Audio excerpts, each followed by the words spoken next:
on va parler de la question de l'infertilité, qui peut-être résonne un peu différemment aujourd'hui. Quand le printemps arrive, c'est toujours un petit moment où c'est peut-être un peu plus difficile à vivre, où on voit des enfants sortir un peu partout, on voit encore des mamans enceintes, parfois il y a des baptêmes, des choses comme ça, et des rassemblements qui peut-être fatiguent un petit peu plus, peut-être donnent un peu de peine. Voilà. Nous, on va essayer, là, pendant cette table ronde, de raconter un petit peu comment on peut essayer de traverser cette épreuve qui touche beaucoup plus de monde que prévu, ou qu'imaginé. Alors, on va commencer tout simplement par le commencement. Mathilde et Enguerrand, est-ce que vous auriez la gentillesse de vous présenter? Oui, bonjour à tous. Donc Mathilde et Enguerrand Petit. Donc nous sommes mariés depuis 10 ans et nous n'avons pas la chance d'avoir des enfants. Alors c'est quelque chose qu'on n'avait pas prévu. Mais aujourd'hui, voilà, nous sommes quand même heureux dans le chemin qu'on a pris. Et avec Enguerrand, on organise des week-ends pour les couples en espérance enfant, les week-ends Esperanza, dont on a posé des petits tracts sur la table. Voilà. En 2 mots, c'est quoi le week-end Esperanza? En 2 mots, c'est un week-end qui se veut fraternel, voilà, pour simplement partager sur la souffrance qui nous est commune, mais également pour passer un bon moment, pour rire, voilà, pour vivre un week-end entre amis. On refait le spectacle de Mehdi en un week-end. D'accord. Véronique Bournino. Bonjour. Qui êtes-vous? Je suis Véronique Bournino, je suis mariée et mon mari et moi sommes parents adoptifs de 4 enfants. Je travaille à la Fondation Le Jeune et nous sommes mariés depuis bientôt 18 ans et de fait nous avons traversé, mon mari et moi, cette grande épreuve de l'infertilité. Et nous avons aussi vécu la grande puissance du sacrement de mariage et le jaillissement de fécondité qui sort de ce terreau de la souffrance et du renoncement de l'infertilité. Voilà. Alors vous allez nous aider à poser un petit peu la chose. De quoi parle-t-on quand on parle d'infertilité? Alors de quoi on parle quand on parle d'infertilité? D'après l'OMS, l'infertilité, c'est l'absence de grossesse, l'absence de conception, après 12 mois de rapports sexuels complets, réguliers, non protégés, sans contraception. Donc quand on parle d'infertilité, on parle bien de couples hétérosexuels en âge de procréer. Et quand on réservera le terme de stérilité, lui, aux situations des couples chez qui il y a eu absence de grossesse pendant 2 ans, enfin après 2 ans de rapports complets, non protégés, réguliers, sans contraception, et chez qui il y a une situation avérée qui a été diagnostiquée et qui explique la cause. Alors que dans l'infertilité, il peut y avoir des couples chez qui on n'a pas trouvé d'explication à l'infertilité. Voilà. Et ça concerne maintenant beaucoup de monde. Les grossesses qui n'arrivent pas à terme, ça rentre dans l'infertilité? Les grossesses qui n'arrivent pas à terme rentrent également dans l'infertilité. On va parler alors d'infertilité secondaire. Non, pardon, les grossesses qui n'arrivent pas à terme, vous parlez des fausses couches. Oui. Les fausses couches, alors ça dépend des cas. Normalement, généralement, l'infertilité, c'est vraiment la situation où justement il n'y a pas de grossesse qui soit mise en route. Donc c'est un petit peu différent. En revanche, les infertilités secondaires, c'est-à-dire les situations d'infertilité, quand dans le couple il y a déjà eu une grossesse, oui, mais après pour X raisons, il n'y arrive plus à y avoir conception, là on parle bien d'infertilité secondaire.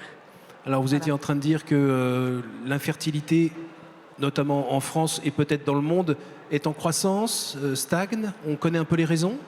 L'infertilité est en croissance, elle est en croissance dans les pays développés, elle est en croissance dans les pays en voie de développement également.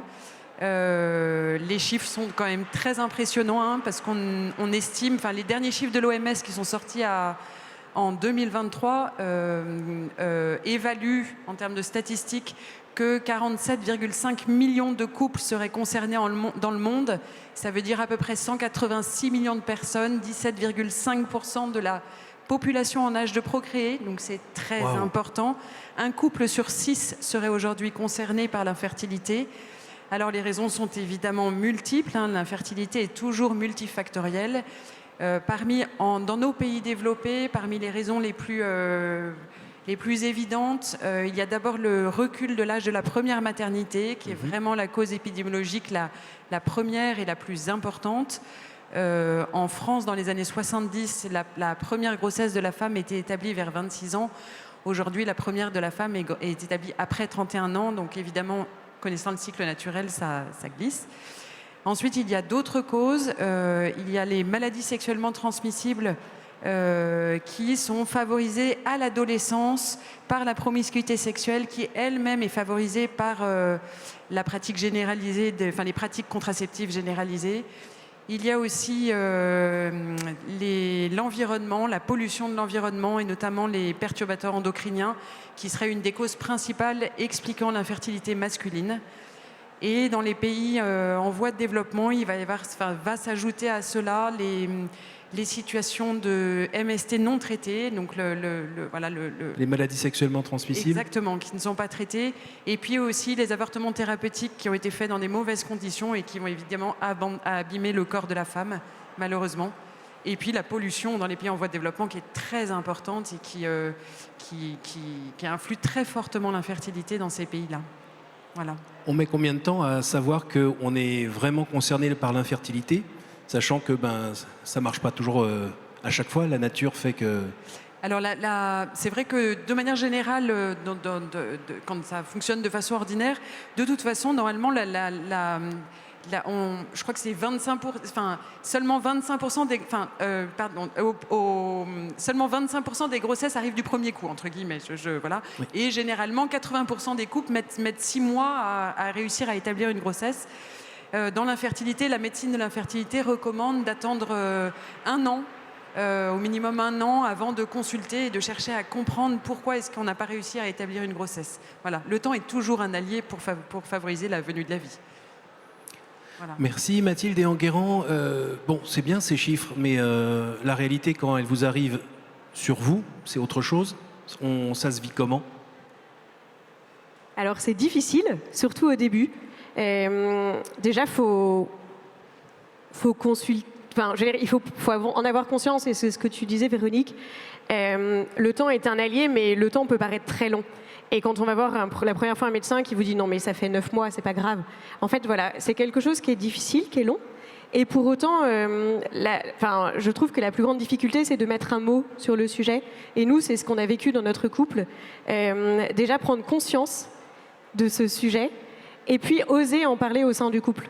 Donc la première chose a été, en tout cas pour nous, de mettre un mot et de se le dire. Qu'est-ce qui fait que justement on a du mal à s'en parler, même dans le couple? Parce qu'on on comprend pas l'autre, on comprend pas sa souffrance, on sait pas ce qui nous arrive. Tout ça déboule un petit peu et nous chamboule. Et comprendre, mettre des mots sur ce qui nous arrive, c'est déjà d'une certaine manière l'accepter, et on veut pas accepter ce qui nous arrive. Donc on le refuse, et le refuser, c'est ne pas communiquer dessus. Et donc ça envenime ou ça complexifie justement cette prise de conscience et cette première communication au sein du couple sur le sujet de l'infertilité. Ça va chercher un petit peu loin aussi dans notre personne, c'est-à-dire est-ce que je suis entièrement moi si je n'arrive pas à avoir d'enfant? Ça va jusque-là? En fait, c'est pas quelque chose de normal et d'ordonné. Nous, avec Enguerrand, quand on s'est mariés, on s'était fait... En tout cas, on avait le vœu d'accueillir la vie. Et donc, si vous voulez, quand vous avez tout prévu, nous, moi, j'avais dans ma tête, je me suis dit, je vais me marier à 28 ans, j'aurai 4 enfants. Alors, je me suis mariée à 28 ans avec l'homme que je voulais, que je désirais. Celui qui est drôle et intelligent, comme vous l'avez mis dans la presse. Et ingénieur, très important. Et puis la suite, en fait, elle n'est pas prévue. Donc, si vous voulez, c'est quelque chose qui n'est pas naturel. Donc, c'est difficile aussi d'accepter le fait qu'on ne maîtrise pas tout. Et que, voilà, c'est la première chose, je trouve, c'est que ce n'est pas quelque chose d'ordonné. Et le corps de la femme nous le rappelle tous les mois. Donc, c'est pas normal. Et l'entourage, parce que l'entourage a sa place. Les parents, les amis, ceux qui sont au départ à faire « Vive les mariés !» et après qui disent « Oh, dis donc, ça fait 1 an, va peut-être falloir avoir des enfants. » Ça fait 2 ans, vous pensez qu'à vous, il faut des enfants. Et à la fin, on a envie de gentiment les repousser un petit peu violemment, non? Oui, et déjà, la question aussi, tous les jours, qu'on peut nous poser, et alors, vous avez combien d'enfants? En fait, on n'a pas cette chance-là. L'entourage, disons qu'au début... il est un peu perdu, il est déboussolé aussi, parce que je pense que dans nos familles, nos amis, eux, s'attendaient à ce que la vie arrive assez vite. Donc au début, ils se sont dit, bon, ils veulent prendre du temps peut-être, et puis ensuite, le tabou s'installe. Donc l'entourage, je pense qu'il est tout autant déboussolé que nous, Et puis savoir aussi quoi dire, comment être délicat en voyant qu'on peut vivre ce sujet aussi nous douloureusement. Donc je pense que d'abord il faut savoir gérer ça déjà en couple, s'aider l'un et l'autre pour ensuite gérer l'entourage. Mais l'entourage il peut se gérer tout seul aussi parce qu'il sait qu'il y a quelque chose qui est pas bon. Alors bien sûr dans nos relations, au boulot, au travail, les gens sont peut-être un peu maladroits.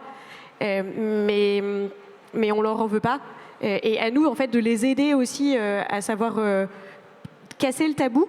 Par exemple, la question est-ce que vous avez des enfants? Alors nous, on s'est fait une réponse un peu toute faite, c'est on n'a pas la chance d'en avoir. Donc déjà, les gens en face de nous comprennent. Mais on a aussi tendu de perche à nos amis, à nos familles, en leur disant, un jour, on a voulu mettre le sujet sur la table et on leur a envoyé une lettre pour leur dire voilà ce qui nous arrive, voilà notre souffrance. Vous avez le droit de nous en parler. Et je pense que c'est aussi à nous de leur tendre un peu des perches. Encore une fois, si on est prêt, au moment où on est prêt, et je pense qu'on est aussi en capacité de, voilà, si c'est trop compliqué, si c'est trop douloureux, et ben simplement de dire c'est pas le bon moment, je suis pas prêt à en parler, et puis on peut en reparler un peu plus tard. Alors il y a plein de techniques qui aujourd'hui permettent, tout en restant, on va dire, dans l'enseignement de l'Église, d'essayer de stimuler un peu les différentes parties du corps chez l'homme et chez la femme, ce qui fait que ça repousse aussi le moment où on est sûr de ne pas pouvoir avoir des enfants. Mais est-on, alors sauf quand il manque carrément, je sais pas moi, un utérus par exemple, mais est-ce qu'il y a des moments où on est complètement sûr que ça ne marchera pas et qu'on n'aura pas d'enfants? Parce qu'on a tous lu des témoignages avec tout d'un coup des enfants qui sont arrivés après 5 ans, 10 ans, alors que ça ne devait pas arriver physiologiquement. Eh ben, je pense qu'il y a autant de situations qu'il y a de couples sur la Terre et il y a beaucoup d'infertilités qui sont inexpliquées. Le principe de l'infertilité, c'est que ça n'est pas une stérilité, donc la grossesse peut survenir. La grossesse peut survenir, Mehdi l'a raconté avec beaucoup d'humour, il en a des spermatozoïdes, hein, ils sont un peu cabossés, mais il en suffit d'un finalement, vous voyez. Donc l'infertilité, c'est très mystérieux, ça nous rappelle une chose, c'est que la vie est un don, la vie est très mystérieuse, on n'arrivera jamais à tout maîtriser, on n'arrivera jamais à en comprendre tous les tenants et les aboutissants, et je crois que ça rappelle une chose, c'est que la vie, il faut l'accueillir. Et parfois, elle met du temps à venir, ça c'est sûr. Après, la médecine de l'infertilité peut faire beaucoup de bien au couple. Et malheureusement, aujourd'hui, la médecine de l'infertilité a souffert du développement de la PMA. La PMA n'est pas une médecine de l'infertilité puisque la PMA ne diagnostique pas et ne soigne pas. La PMA, c'est un contournement de la procréation médecine médicalement assistée. Exactement. Ce qu'on appelait avant les bébés éprouvettes. Oui, exactement. Enfin, il n'y a pas que ces petits bébés-là, mais oui. De fait, voilà, c'est ça. La médecine de l'infertilité, c'est vraiment une médecine qui est centrée sur le couple. Donc, elle va d'abord chercher à réduire la tension psychique qui existe dans le couple. Elle va chercher à l'accompagner, elle va avancer pas à pas. Elle va chercher à diagnostiquer du plus simple au plus complexe. Donc, on va passer en revue vraiment tout ce qui fait organiquement la conception.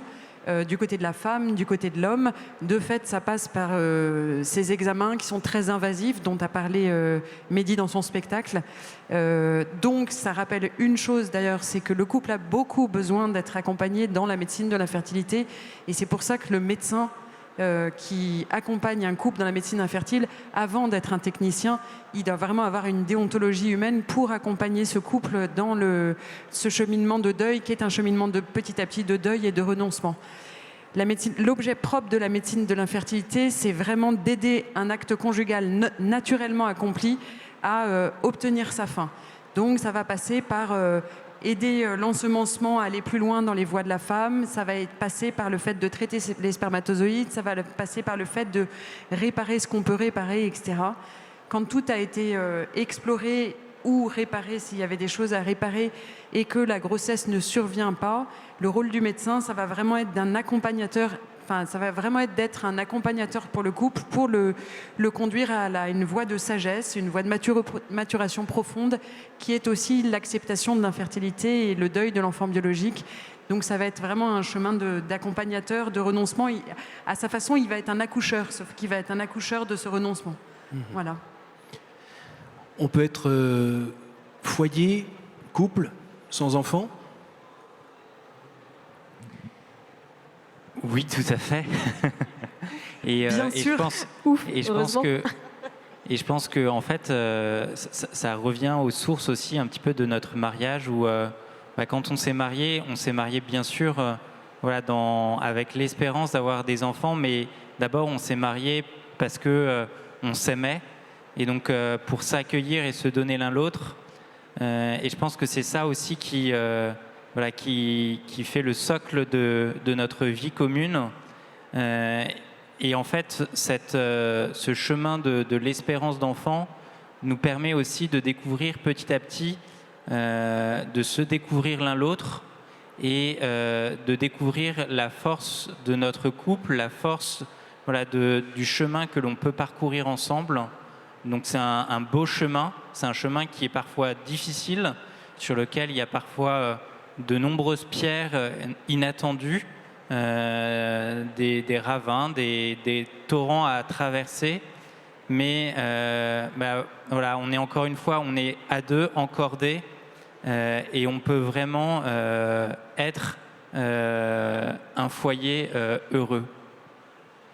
Et un foyer aussi qui peut trouver sa place dans la société. Alors c'est pas simple. On le voit bien aussi dans nos milieux d'église, dans nos paroisses. Il peut y avoir des propositions pour les jeunes mariés, pour les célibes aussi. Et puis voilà, les couples sans enfants, on a un peu du mal à trouver notre place. Et pour autant, comme le disait Enguerrand, le fait d'avoir du temps pour creuser et travailler notre couple, qui est vraiment ce pourquoi on s'est mariés, ça nous a aussi, et ça donne l'envie et la disponibilité aussi de s'engager pour d'autres couples. Alors, c'est Esperanza, mais pas que. Nous aussi, on trouve on trouve notre place, en tout cas, dans la préparation au mariage de notre paroisse. Et puis aussi, le fait de traverser la souffrance et l'épreuve, ça nous met un peu dans une démarche de compassion. Compassion, souffrir avec. Et voilà, et toutes les œuvres de compassion, on sent qu'on peut aussi trouver notre place auprès d'autres personnes qui souffrent. Bon, l'air de rien, là, on est entre chrétiens. Quand on se retrouve confronté à cette situation qui est partie pas pour une semaine ou un mois, on n'a pas juste serré les dents, mais apparemment c'est parti pour la vie. Est-ce qu'il n'y a pas tout d'un coup une sorte de colère qui peut venir du fond, c'est-à-dire Seigneur, tu m'as mis dans le cœur ce désir d'enfant et pas les moyens de le vivre aujourd'hui ni demain. Est-ce que ça bouscule, ça donne pas des crises de foi? Alors au début, et je vais un peu paraphraser ce que disait Mehdi tout à l'heure, en fait, moi je revois l'image du Christ sur la croix. Mon Dieu, pourquoi m'as-tu abandonné? Et je pense que c'était un peu le premier cri qu'on a eu, et essayer d'être dans le pourquoi. Mais en fait, le pourquoi, c'est pas la solution. Et Dieu, avec le Christ, nous donne des pistes aussi pour trouver un chemin. Et ensuite, le Christ, il nous donne aussi un appui sur lequel on peut vraiment s'appuyer. Il nous donne des grâces de consolation. Voilà, avec Mathilde, on a l'habitude de faire des exercices de relecture à différentes fréquences. On en fait une fois par mois et puis une fois par an, voilà, pour élargir un petit peu le scope.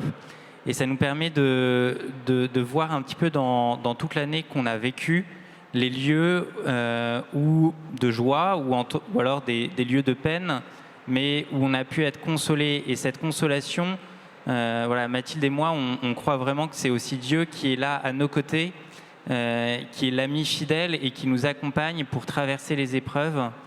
Et donc, effectivement, enfin, Dieu nous permet, le Christ, notre rocher sur qui on s'appuie, nous permet d'aller plus loin, de traverser et d'aller, d'oser de faire un pas supplémentaire chaque jour. Ça n'empêche pas de vivre des moments de gros désert, de crise et limite même au sein du couple de solitude existentielle. C'est-à-dire qu'il y a un moment où même l'autre comprend, oui, il comprend un peu, mais pas exactement ce qu'on vit et on se sent très seul, non? Alors, on se sent seul, mais mystérieusement, c'est notre histoire, c'est pas celle de tout le monde, mais en fait, on n'a jamais été au fond du trou au même moment avec Enguerrand, et c'est pour ça qu'on aime bien parler de l'image de la cordée. Quand il y en a un qui est en bas, il y a toujours l'autre qui essaye de le relever. Et ça, c'est à notre avis une des grâces aussi du mariage chrétien, c'est le fait d'être en cordée, et on peut compter sur l'autre, l'ami fidèle, qui est le Christ, mais qui est aussi incarné par notre époux, pour nous aider à sortir de là. Alors oui, on pleure, oui, on crie, mais voilà, on a mystérieusement quelqu'un pour nous aider. Et puis, cette souffrance nous a permis aussi, comme on le disait tout à l'heure, d'apprendre à se connaître davantage. Et voilà, c'est pas de la télépathie, mais quand il y a des situations où je sais que Mathilde va être plus fragile, notamment quand il y a des femmes qui sont enceintes et où on voit physiquement qu'elles sont bien enceintes, et ben dans ces cas-là, je sais que je vais avoir une attention qui va être plus attentive vis-à-vis de Mathilde. Et à l'inverse, quand il y a un papa avec son fils de 3 ans et on voit cette intimité entre les deux, je sais qu'Enguerrand, c'est quelque chose qui va le blesser, qui va rouvrir un peu la blessure. Et donc c'est dans ces moments-là où on va se rapprocher. Et il y a cette intimité, on apprend à se connaître et on se tire. Et voilà, vraiment l'image de l'accordé. Et chez les Bournino? Alors nous, on a été, ça nous a plongé dans un très grand désespoir et dans une très grande colère. J'ai été férocement jalouse. On en a voulu à la terre entière. C'était trop difficile, on était beaucoup trop jeunes. Mon père était tétraplégique, mon beau-père était mourant d'un cancer, il y avait trop d'épreuves. Donc on n'a pas compris et accessoirement on n'y avait pas pensé parce qu'on pensait que justement il y avait eu suffisamment d'épreuves dans nos familles pour que ça nous arrive. Et puis vous savez comment c'est quand on a 24 ans, on est jeune, on est beau, tout roule. Et donc c'est le temps de l'insouciance. Donc évidemment on n'était pas du tout prêt à accueillir la souffrance. Donc voilà, donc on peut relire 18 ans plus tard, nous qu'on a mis 10 bonnes années d'infertilité et 3 adoptions à faire le deuil de l'enfant fait maison et à accueillir cette vraie grâce de consolation dont vous avez parlé, qu'on a également expérimenté aussi et pour laquelle on peut dire aujourd'hui qu'on a été totalement consolés. Je crois pas par nos propres forces, mais véritablement par une grâce surnaturelle qui est venue nous chercher dans le terreau de notre désespoir. Voilà. Dans tous les cas, ce que je veux dire aussi, c'est que, comme toute souffrance, il n'y a pas une bonne et une mauvaise façon de vivre la souffrance. Quand on souffre beaucoup, on souffre comme on peut. Et vous savez, les gens disent facilement « elle n'a pas d'enfant, elle le vit mal » ou « ils n'ont pas d'enfant, ils le vivent mal ». Et en fait, il n'y a pas une bonne ou une mauvaise façon de souffrir. On souffre et on fait ce qu'on peut quand on souffre. Voilà, donc... Voilà. Et alors comment on fait pour pas se protéger en devenant par exemple indifférent avec un cuir épais comme ça et qui fait qu'on ne regarde pas en fait. Donc on apprend que la belle-sœur attend son 5e bébé et qu'elle râle en plus parce qu'il est arrivé tout de suite alors qu'elle aurait aimé avoir un peu d'espace entre le 4e et le 5e. Comment on fait pour pas lui sauter à la gorge et comment vous faites surtout? On le fait un peu. Oui, d'accord. Non mais les choses, voilà, c'est très imparfait et il y a des fois on y arrive et ça se fait bien et d'ailleurs ça rend très heureux à l'intérieur et puis il y a des fois c'est beaucoup plus difficile et pour le coup je crois vraiment que le temps fait son œuvre pour arrondir et puis il y a surtout des jaillissements et il y a des jaillissements de fécondité dans le mariage. Ce qui est sûr et certain, c'est que l'infertilité ne prive pas le mariage de sa signification. Le mariage, il est fondamentalement sponsal, c'est-à-dire qu'il est fondamentalement fait pour l'amour, don de soi. Cet amour, quand on est marié, on le vit dans le couple. Donc ça, c'est un premier point qui est un socle, le socle dont a parlé Mathilde et dont a parlé Enguerrand. En fait, même dans une situation d'infertilité, on continue à être à deux et à s'aimer. Et puis, je crois fermement que le sacrement de mariage rend l'amour... On est destiné à un amour trinitaire, donc fertile ou infertile. On est destiné à favoriser le jaillissement du tiers. Et je crois que le sacrement de mariage, cet amour qu'on se voue entre époux, eh ben, il est fait pour qu'il y ait des jaillissements de fécondité. Et dans la situation d'infertilité, alors il n'y a pas le jaillissement de fécondité naturel de l'enfant fait maison, de l'enfant biologique, mais il va y avoir d'autres jaillissements de fécondité. Ça peut passer par l'adoption, mais ça peut passer par des tonnes de fécondité qui sont des œuvres de charité et qui nous permettent d'œuvrer. C'est ce dont tu parlais tout à l'heure, Mathilde. Oui, je laisserai Enguerrand parler de la fécondité, mais je voudrais revenir quand même sur... en fait, nous, on se donne le droit d'être en colère. Aussi, quand on nous annonce une bonne nouvelle, pour certains, on se donne un temps. Voilà, on a le droit, pendant quelques heures, de ne pas se réjouir, d'accepter, en fait, de laisser le temps. Tu parlais du temps comme allié, mais voilà, là, c'est un temps plus ou moins court. De laisser ce temps nous traverser pour ensuite se réjouir vraiment. Et par exemple, on a demandé à nos amis d'essayer de ne pas nous annoncer de grossesse en live, parce que clairement, moi, ma réaction, je ne pourrais pas me réjouir. En revanche, nous l'envoyer par message, par courrier, par lettre, par ce que vous voulez. Voilà, on prend le temps, on laisse la colère monter, et puis ensuite, voilà, on se donne le droit aussi de pleurer, on se donne le droit de crier. Et puis ensuite, on prend le bonheur et on l'accepte et on se réjouit avec les autres.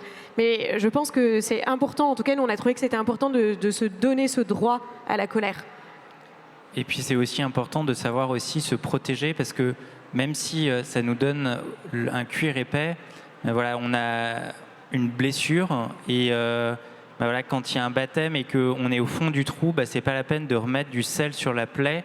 Et il faut savoir aussi ses limites. Et voilà, si on va pas bien, on a le droit de dire je peux pas venir, je suis pas bien, ou on n'a pas à donner d'excuses, mais voilà, il faut aussi accepter ses faiblesses, sa souffrance, et ne pas vouloir voilà, lutter et se faire mal pour rien. C'est bon pour soi et puis c'est bon pour les autres. Parce qu'on est d'autant plus... on ne serait pas agréable pour les autres, en fait. Donc on protège aussi nos amis. Alors ce que vous nous dites, c'est que pour traverser cette épreuve de l'infertilité, c'est pas juste une histoire de volonté où avec nos petits bras on va réussir à gérer la chose.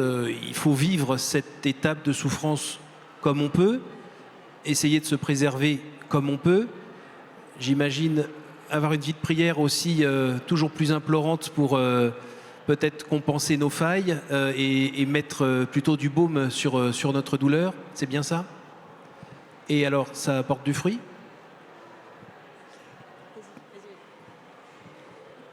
La prière, encore une fois, Mathilde parlait du temps, Véronique également, et je pense que le temps fait son œuvre, et le temps est un allié parce que le temps va panser la souffrance. Et voilà, Mathilde et moi, on a confié cette souffrance, on l'a confiée au début en criant un pourquoi, en demandant au Seigneur, Seigneur, voilà, tu as béni notre mariage et tu as béni voilà, les enfants que tu voulais que nous ayons, et puis rien ne se passe. Et ce temps et la prière, comme Mathilde le disait, se sont changés en un comment, mais je pense que surtout c'est le temps qui fait son œuvre, et la prière nous permet aussi, avec le temps, d'entrer dans un chemin de consentement, d'acceptation de ce qui nous arrive. Et je pense que à un moment, on est fatigué de lutter, on est fatigué de se révolter, et le seul chemin de salut, le seul chemin voilà, qui nous permet de vivre avec voilà, ce boulet qu'on a au pied, mais ce boulet qu'on peut réduire, c'est simplement de l'accepter. Parce que si on lutte trop, c'est comme si on remettait de l'air dedans qui gonflait, qui grossissait, qui s'alourdissait. Et en fait, le moins on lui donne de place, le plus il se rapetisse et le plus il devient léger. Mais pour entrer dans ce chemin de consentement, qu'est-ce que c'est difficile, et qu'est-ce qu'on trébuche et qu'est-ce qu'on retombe à chaque étape. Quand on croit qu'on a passé un pas, on refait 2 pas en arrière. Et c'est vraiment un chemin sur lequel on avance avec le temps et avec la grâce de Dieu, voilà, au travers de la prière personnelle, conjugale. Oui, je suis d'accord avec toi, et peut-être qu'il est bon de rappeler que en fait, l'infertilité, c'est crucifiant, et que je crois que notre Seigneur, quand il fait vivre l'épreuve de l'infertilité, il propose d'une certaine façon qu'on s'unisse étroitement à sa croix, très étroitement à sa croix. Et de fait, je crois qu'on expérimente avec les années dans cette épreuve de l'infertilité que très étroitement unis à la croix, derrière il y a la grâce de la résurrection. Et donc il y a véritablement un jaillissement qui paraît invisible parce qu'il n'y a pas de grossesse, parce que ça se fait différemment, etc. Mais il y a des fécondités très vastes derrière, et véritablement une vraie consolation. Ouais. Alors justement, cette histoire de autre fécondité, est-ce que quand on entend au départ ce genre de phrase, ça à nouveau, ça met pas un petit peu le feu? Alors moi, personnellement, ça m'a au début un peu révoltée. Tout le monde me disait, mais c'est pas grave, vous avez une autre fécondité. Alors moi, l'autre fécondité, Je l'ai cherchée, je la cherche toujours, je vous rassure, je ne l'ai pas trouvée, sinon je donnerais la clé à tout le monde. En revanche, on a avec Enguerrand une théorie très scientifique qui s'appelle la théorie du rétroviseur. Ça veut dire qu'en regardant derrière nous, dans notre rétroviseur, on se dit « Ah oui, en fait là, on a pu porter du fruit, là, on a pu porter du fruit ». Et on a identifié avec Enguerrand 3 grands lieux de fécondité dans notre couple. Enguerrand, je peux peut-être te laisser les développer. Alors, on a le premier lieu de fécondité, c'est vers les autres. Voilà, on est dans l'Église, dans la société civile, dans notre entourage. Le deuxième lieu de fécondité qu'on a déjà beaucoup mentionné, c'est notre couple. Et notre couple même est un lieu de fécondité où on peut grandir dans l'amour donné, dans l'amour reçu, s'édifier les uns les autres. Et puis le troisième lieu de fécondité, on en a parlé beaucoup à l'instant, c'était la relation que l'on peut avoir avec Dieu. Parce que dans la souffrance, on arrive à traverser cette souffrance en s'appuyant sur Dieu, mais le plus on s'appuie sur Dieu et le plus on a besoin de cette relation à Dieu pour avancer. Mais si vous me permettez, je reviendrai juste au début de la question sur quelle autre fécondité. Et je pense que dans la manière dont on prononce cette autre fécondité, il faut qu'on soit très attentif aux mots employés, parce que dire il y a une autre fécondité signifie qu'on nie d'une certaine manière cette fertilité à laquelle on est appelé. Et je pense que dire aux gens tu es appelé à une autre fécondité, ça peut être très crucifiant, parce que c'est nier l'absence qui les marque et que l'on vit. En revanche, peut-être dire dans ce lieu-là, je trouve que tu portes beaucoup de fruits. C'est peut-être beaucoup plus délicat, parce que on ne pointe pas cette absence qui est tellement crucifiante pour les couples qui sont dans cette espérance d'enfant. Il y a il y a la tentation ou pas de se replier aussi, soit sur soi tout seul, soit sur l'autre. Quand on a mal, ça arrive parfois, hein. On va se mettre à l'abri, on lèche ses plaies. Est-ce que quand on est confronté à cette souffrance, il n'y a pas un moment où on a envie de lâcher tout le monde et vivre juste avec son mari dans une grotte ? C'est un équilibrage naturel, je pense, de fait que quand la vie est trop difficile, on se protège. Vous en avez parlé, on se protège. On protège les autres aussi. Mathilde en a très bien parlé. Et je pense que petit à petit, on apprend cette forme de prudence, cette forme de sagesse. Oui, on peut se replier. Pour le coup, c'est la grande richesse du sacrement de mariage. C'est la grande richesse d'être à deux. C'est de se tirer et se pousser pour malgré tout s'ouvrir à notre prochain et ne pas plonger dans une forme de rancœur ou d'égoïsme ou d'aigreur qui je crois, ne réouvrirait pas la porte du bonheur, mais la fermerait. On a l'habitude de dire avec Mathilde que la souffrance isole, parce qu'elle prend toute la place. Et avec Mathilde, on a fait l'expérience que, en tout cas pour nous, ça a été le cas. Mais plus on en parlait, et ce que je disais tout à l'heure, plus la souffrance se réduisait. Mais pour en parler, en fait, c'est aussi tout un chemin. C'est un chemin de consentir à cette souffrance, parce que nommer la souffrance, c'est déjà d'une certaine manière l'accepter. Mettre des mots dessus sur ce que l'on éprouve, sur ce que l'on vit, c'est accepter ce que l'on vit et ce que l'on éprouve. Et la parole est libératrice, mais la parole prend du temps à être dite. Et il faut aussi respecter le temps de chacun et ne pas violenter ou forcer une parole, un mot, parce que se sentir forcé de dire telle ou telle chose, en fait, ça peut verrouiller notre cœur à double tour, ce qui va le rendre d'autant plus difficile à ouvrir et ce qui va nous faire passer beaucoup de pas en arrière sur ce chemin qu'on avait peut-être initié et sur lequel on était peut-être au tout début. Donc effectivement, ça demande beaucoup de délicatesse et chaque personne est unique, chaque temps de la souffrance est unique, donc il n'y a aucune réponse toute prête.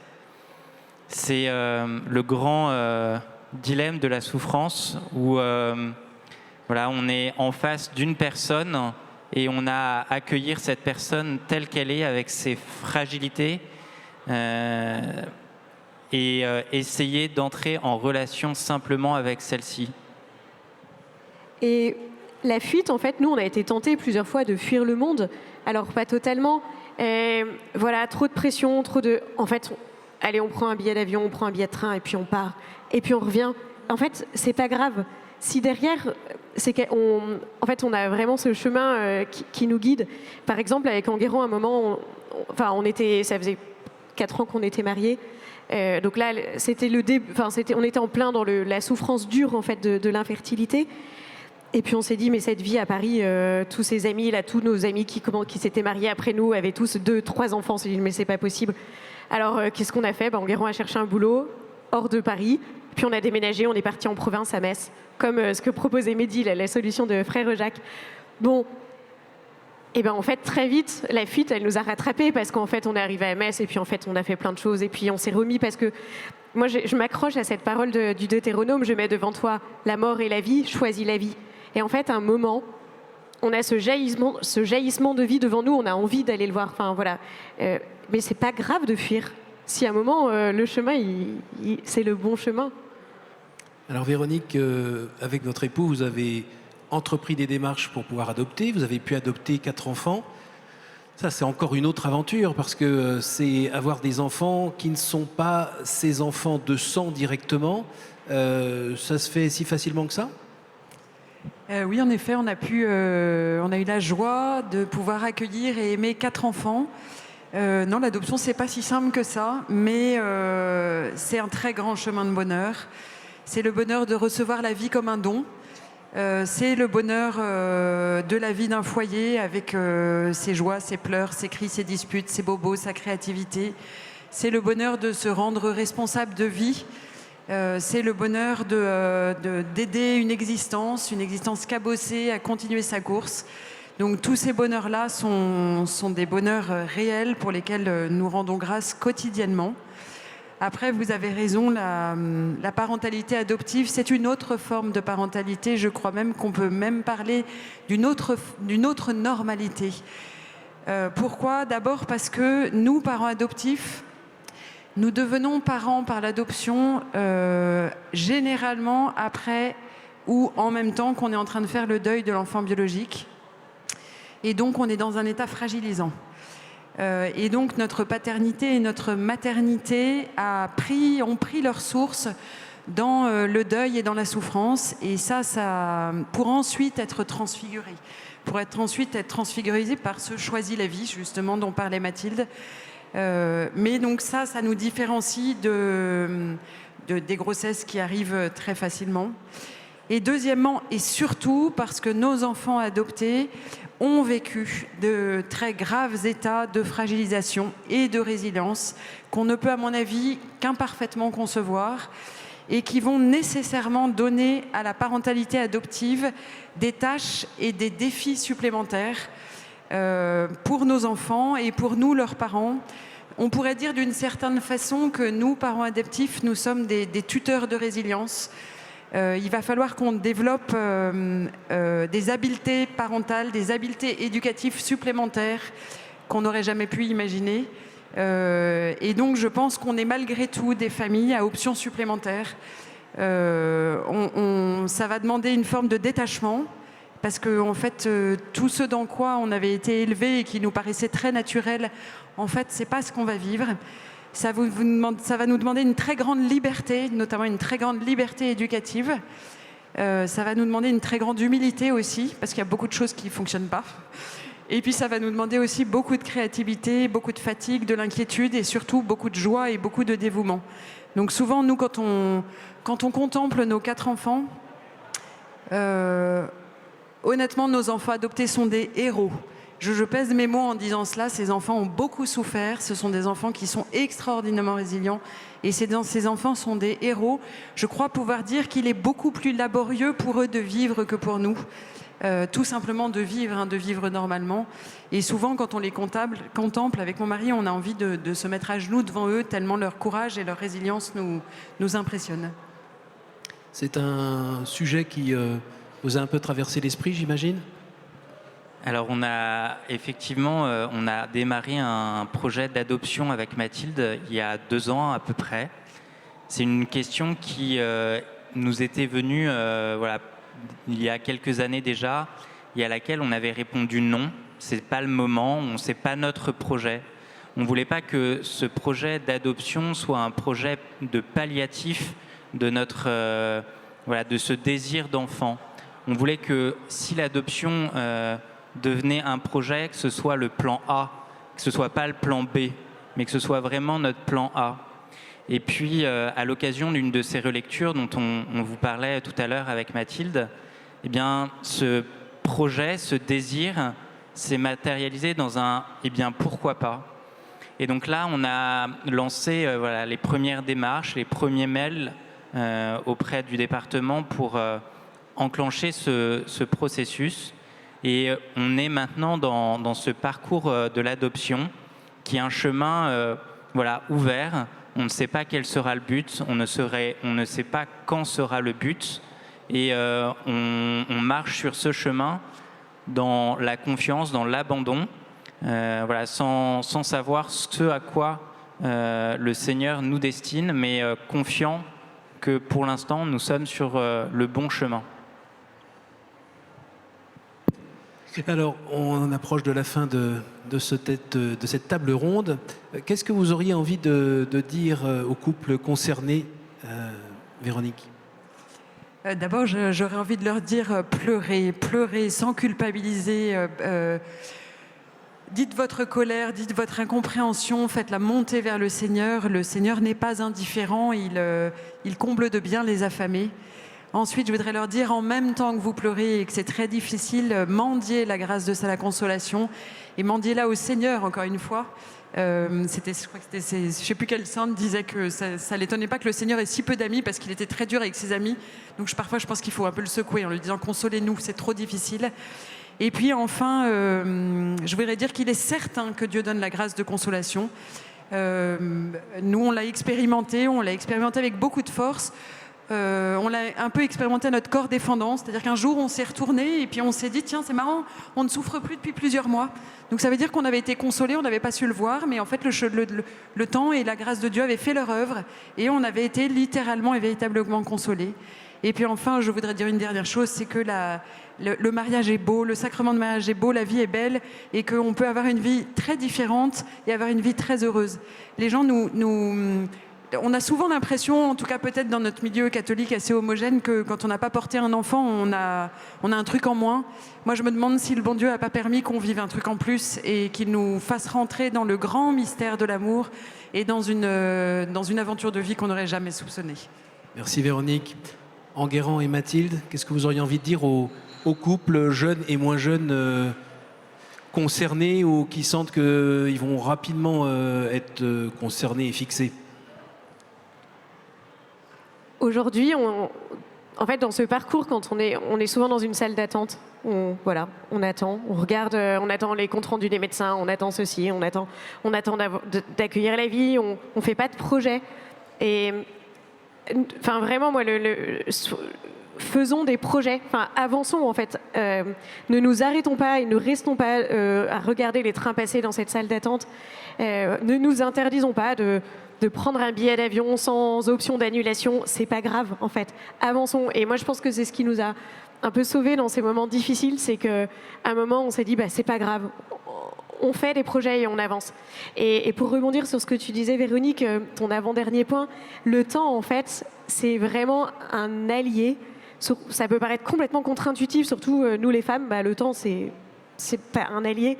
Et on a fait cette grâce du temps qui permet la consolation, du temps qui permet d'accepter cette grande courbe du deuil. Et voilà, voir ce temps comme quelque chose de bon et d'allié, à mon avis, c'est un peu une piste. Alors, ça demande du temps pour le comprendre, mais moi, je dirais, faites des projets et voyez le temps vraiment comme un ami et comme un allié. Et moi, je rajouterais que on a la chance d'avoir une page blanche devant nous. Les couples voilà, qui ont une fertilité normale ont déjà des des lignes qui sont inscrites, des dessins, voilà, des choses qui sont inscrites sur cette page blanche. Nous, c'est une page blanche et on a la liberté pleine et entière d'écrire, de dessiner voilà, ce que l'on veut sur cette page blanche. Ça peut paraître au début vertigineux, mais quelle liberté, voilà, quelle confiance le Seigneur nous donne pour créer avec cette page blanche quelque chose d'unique.